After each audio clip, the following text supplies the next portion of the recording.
মৰমৰ ছাত্ৰ-ছাত্ৰীসকল আজি আমি অষ্টম শ্ৰেণীৰ ভূগোল আৰু অৰ্থনীতি বিজ্ঞানৰ পাঠ নং 9 মানৱ সম্পদ উন্নয়নৰ নিদৰ্শক আৰু মানৱ সম্পদ উন্নয়নত বৃত্তিমূলক শিক্ষাৰ ভূমিকা এই পাঠটিৰ অনুশীলনী থকা প্ৰশ্নোত্তৰসমূহ কৰিম। কুৱেশ্যন নম্বৰ 1 চমু উত্তৰ লিখা। ক মানৱ সম্পদ কাক বোলে? উত্তৰ লিখা সুস্বাস্থ্যৰ অধিকাৰী যি ব্যক্তিয়ে শিক্ষা আৰু প্ৰশিক্ষণৰ দ্বাৰা কৌশলী আৰু দক্ষতা সম্পন্ন হৈ উৎপাদনমূলক কামত নিজকে জড়িত কৰে তেওঁকে মানৱ সম্পদ বুলি কোৱা হয়। খ দেশৰ উৎপাদন কাৰ্যত কোনে অংশগ্ৰহণ কৰিব পাৰে? উত্তৰ লিখা যি ব্যক্তিয়ে শাৰীৰিক আৰু মানসিক শ্ৰম কৰিব পাৰে তেনে ব্যক্তিয়ে দেশৰ উপাৰ্জন কাৰ্যত অংশগ্ৰহণ কৰিব পাৰে। গ নম্বৰ মানৱ সম্পদ উন্নয়নৰ নিৰ্দেশক মানে কি? উত্তৰ লিখা যিবোৰ দিশ লক্ষ্য কৰিলে দেশ এখনৰ মানৱ সম্পদ উন্নয়নৰ আভাস পোৱা যায় সেইবোৰকে মানৱ সম্পদ উন্নয়নৰ নিৰ্দেশক বুলি কোৱা হয়। ঘ বৃত্তিমূলক শিক্ষা কাক বোলে? লিখা আনুষ্ঠানিক শিক্ষাৰ উপৰি যি শিক্ষাৰ দ্বাৰা উপাৰ্জনৰ পথ মুকলি হয় তাকে বৃত্তিমূলক শিক্ষা বোলে। উঙ মানৱ সম্পদৰ মূল চালিকা শক্তি কি? উত্তৰ লিখা মানৱ সম্পদ উন্নয়নৰ মূল চালিকা শক্তি হৈছে স্বাস্থ্য, উপযুক্ত শিক্ষা আৰু প্ৰশিক্ষণ। 2 নম্বৰ বহলাই আলোচনা কৰা। ক মানৱ সম্পদ উন্নয়নৰ বাবে ল'বলগীয়া ব্যৱস্থাৱলী। লিখিবা আমাৰ দেশত চৰকাৰে প্ৰৱৰ্তন কৰা আধুনিক আৰু বিজ্ঞানসন্মত শিক্ষা ব্যৱস্থা, স্বাস্থ্য নীতি, বিভিন্ন আঁচনি, জলপানীৰ ব্যৱস্থা, উন্নত মানৰ প্ৰশিক্ষণ তথা বিভিন্ন সা-সুবিধাৰ ফলত বৰ্তমান দেশৰ মানৱ সম্পদ উন্নয়ন দিশটো যথেষ্ট সবল হৈছে। অৱশ্যে এই দিশত ক্ষিপ্ৰতা লাভ কৰিবলৈ আমাৰ দেশক এতিয়াও কিছু সময় লাগিব, কাৰণ ভূ আয়তনৰ তুলনাত দেশৰ জনসংখ্যাৰ ঘনত্ব বহু বেছি।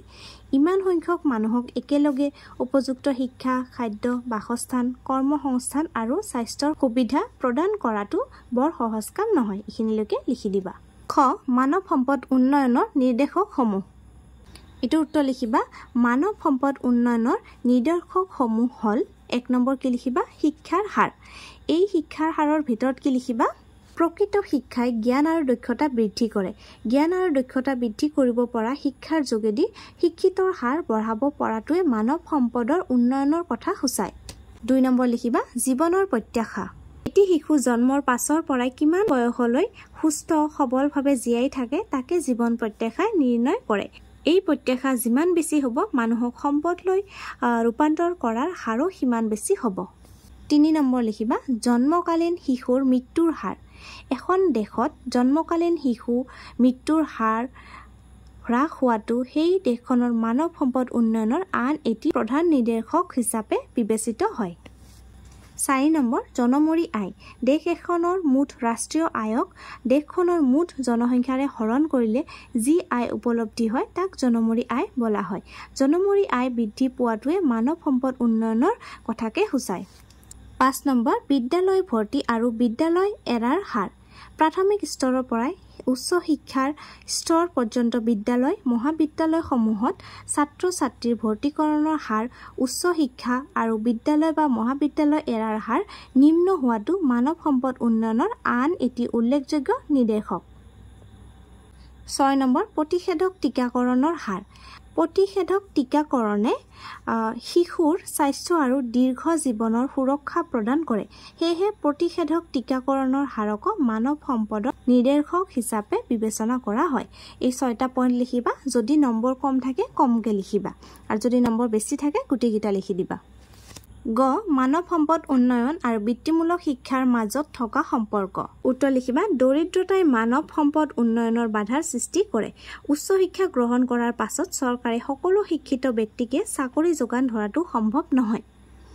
তাৰপিছত লিখিবা প্ৰচলিত শিক্ষা ব্যৱস্থাই আমাক আত্মনিৰ্ভৰশীল কৰি গঢ়ি তুলিব পৰা নাই। গতিকে এতিয়া আমাৰ এনে শিক্ষাৰ প্ৰয়োজন হৈ পৰিছে যি শিক্ষাই প্ৰতিজন ব্যক্তিক উৎপাদনৰ ক্ষেত্ৰত স্বনিৰ্ভৰশীল কৰি গঢ়ি তুলিব পাৰে। এই কাৰণে বৃত্তিমূলক শিক্ষাৰ প্ৰয়োজন আহি পৰিছে। জীৱন ধাৰণৰ বাবে ব্যক্তি এজনে যি কাম কৰে তাকে সেই মানুহজনৰ বৃত্তি বুলি কোৱা হয়। কোনো ব্যক্তিয়ে কাপোৰ চিলাই কৰা প্ৰশিক্ষণ লৈ দৰ্জী হিচাপে জীৱিকা অৰ্জন কৰিলে সেইটোৱে হ'ব তেওঁৰ বৃত্তি। কাৰোবাৰ ঘৰত পানীকলত বিজুতি ঘটিলে প্ৰয়োজন হোৱা পানীকল মিস্ত্ৰীৰ ঠিক তেনেদৰে মটৰ মেকানিক, কাঠমিস্ত্ৰী, ৰাজমিস্ত্ৰী, painter, beautician, electrician, mobile computer ভাল কৰা মানুহ আধুনিক জীৱনৰ অপৰিহাৰ্য অংগ। এই বিষয়বোৰত প্ৰশিক্ষণ লৈ মানুহে অতি সহজে উপাৰ্জনৰ পথ মোকলাব পাৰে। এইখিনিলৈকে লিখি দিবা। বৃত্তিমূলক শিক্ষাই কিদৰে নিবনুৱা সমস্যা লাঘৱ কৰাত সহায় কৰে?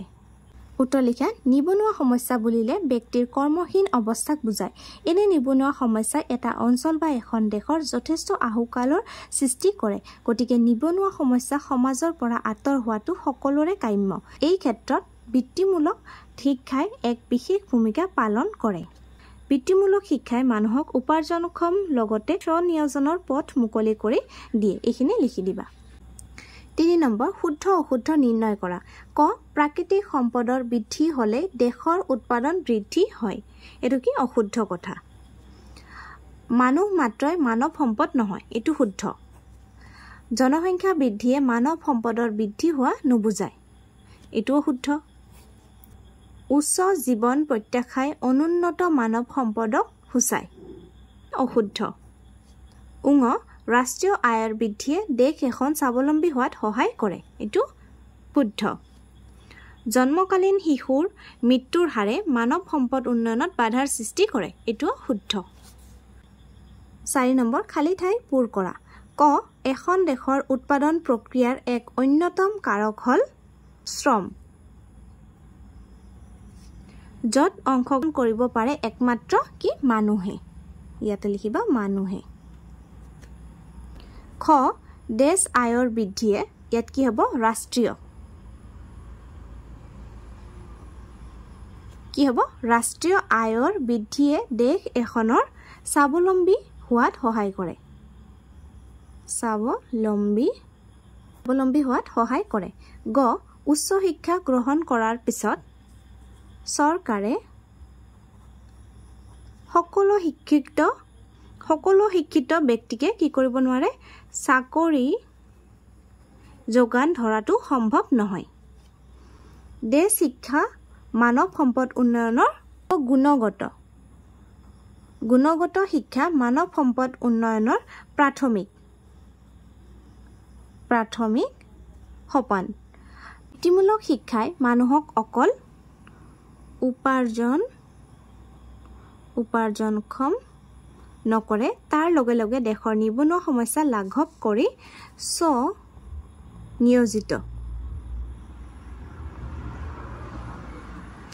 স্বনিয়োজিতৰ পথ মুকলি হোৱাত সহায় কৰে।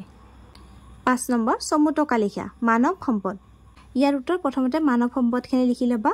সুস্বাস্থ্যৰ অধিকাৰী যি ব্যক্তিয়ে শিক্ষা আৰু প্ৰশিক্ষণৰ দ্বাৰা কৌশলী আৰু দক্ষতা সম্পন্ন হৈ উৎপাদনমূলক কামত নিজকে নিয়োজিত কৰে, তেওঁকেই মানৱ সম্পদ বুলি কোৱা হয়।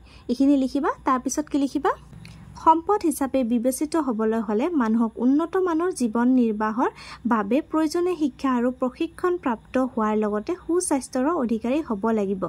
কিন্তু উচ্চ শিক্ষা আৰু প্ৰশিক্ষণ ল'লে এজন সুস্বাস্থ্যৰ অধিকাৰী লোক মানৱ সম্পদলৈ ৰূপান্তৰ হ'ব নোৱাৰে যদিহে তেওঁ কাৰিকৰী দক্ষতা, কুশলতা, ব্যৱস্থাপনা আদিৰ দৰে গুণবোৰৰ বিকাশৰ জৰিয়তে উৎপাদন কাৰ্যত জড়িত নহয়। এইখিনি লিখি দিবা।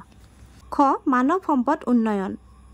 লিখিবা। আমাৰ দেশত চৰকাৰে প্ৰৱৰ্তন কৰা আধুনিক আৰু বিজ্ঞানসন্মত শিক্ষা ব্যৱস্থা, স্বাস্থ্য নীতি, বিভিন্ন আঁচনি, জলপানীৰ ব্যৱস্থা, উন্নত মানৰ প্ৰশিক্ষণ তথা বিভিন্ন সা সুবিধাৰ ফলত বৰ্তমান দেশৰ মানৱ সম্পদ উন্নয়ন দিশটো যথেষ্ট সবল হৈছে। অৱশ্যে এই দিশত ক্ষিপ্ৰতা লাভ কৰিবলৈ আমাৰ দেশক এতিয়াও কিছু সময় লাগিব, কাৰণ ভূ আয়তনৰ তুলনাত দেশৰ জনসংখ্যাৰ ঘনত্ব বহু বেছি। ইমান সংখ্যক মানুহক একেলগে উপযুক্ত শিক্ষা, খাদ্য, বাসস্থান, কৰ্মসংস্থান আৰু স্বাস্থ্য সুবিধা প্ৰদান কৰাটো বৰ সহজ কাম নহয়। এইখিনিলৈকে লিখি দিবা। এইটো উত্তৰ তোমালোকৰ 2 নম্বৰ প্ৰশ্ন 2 খত একেই আছে, গতিকে তাৰ পৰা লিখি দিবা। অকণমান সৰু এই প্ৰশ্নৰ উত্তৰটো তোমালোকৰ 2 নম্বৰৰ খত একেই আছে, গতিকে তাৰ পৰা লিখি দিবা। খ, বৃত্তিমূলক শিক্ষা। উত্তৰ লিখা আনুষ্ঠানিক শিক্ষাৰ উপৰি যি শিক্ষাৰ দ্বাৰা উপাৰ্জনৰ পথ মুকলি হয় তাকেই বৃত্তিমূলক শিক্ষা বোলে বৃত্তিমূলক শিক্ষাই মানুহক অকল উপাৰ্জনক্ষমই নকৰে তাৰ লগে লগে দেশৰ নিবনুৱা সমস্যা লাঘৱ কৰি স্বনিয়োজন পথ মুকলি হোৱাত সহায় কৰে মানুহক আৰ্থিকভাৱে আত্মনিৰ্ভৰশীল কৰাত বৃত্তিমূলক শিক্ষাই সবল ভূমিকা লয় সেয়েহে আমাৰ চৰকাৰে বৰ্তমান এই শিক্ষা প্ৰসাৰৰ ক্ষেত্ৰত যথেষ্ট গুৰুত্ব প্ৰদান কৰিছে এইখিনিলৈকে লিখি দিবা 6 নম্বৰত কি আছে প্ৰকল্প আছে এটো তোমালোকে নিজে কৰিব লাগিব তোমাৰ নিজ অঞ্চলত জীৱিকা অৰ্জন কৰিবলৈ সক্ষম হোৱা 5 জন ভিন ভিন বৃত্তিধাৰী লোকৰ সাক্ষাৎকাৰ তেওঁলোকৰ জীৱিকা অৰ্জনত বৃত্তিমূলক শিক্ষাই কিদৰে অৰিহণা যোগাইছে সেই বিষয়ে একোটাকৈ চমুটকা প্ৰস্তুত কৰা এটো তোমালোকৰ শ্ৰেণীৰ শিক্ষকৰ সহায় লৈ পেলাই কৰিবা আজিৰ ভিডিওটি ইয়াতে সামৰিছো মানৱ সম্পদ উন্নয়নৰ নিৰ্দেশক মানৱ সম্পদ উন্নয়নত বৃত্তিমূলক শিক্ষাৰ ভূমিকা এই পাঠটো অনুশীলনীত থকা আটাইবোৰ প্ৰশ্ন উত্তৰে কৰিলো আশা কৰিছো ভিডিওটো তোমালোকৰ ভাল লাগিছে আৰু উপকাৰো হৈছে ভিডিওটো ভাল লাগিলে লাইক আৰু শেয়াৰ কৰি দিবা ধন্যবাদ